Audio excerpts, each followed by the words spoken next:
In this video, I'll show you how to check a Memecoin total transaction on Dexscreener. Ensure you subscribe and turn on the bell notification to this channel for lots of educational guides and contents like this. Now, the total transaction includes the total buys and the total sales of a particular token here on Dexscreener, right?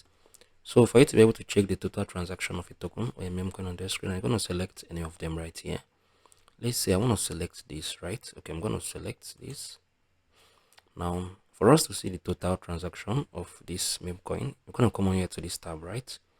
You can see the total transaction in the past 24 hours. This token on this Memecoin has gained $46 million trading volume in the past 6 hours, $14 million in the past 1 hour, 1.1 million in the past 5 minutes, $78,000. Now, the transaction includes the buys, the sells, and every other thing, right? So this is basically how you can check the total transaction of a Memecoin here on Dexscreener. If you found this very helpful, ensure you share your thoughts below in the comment section.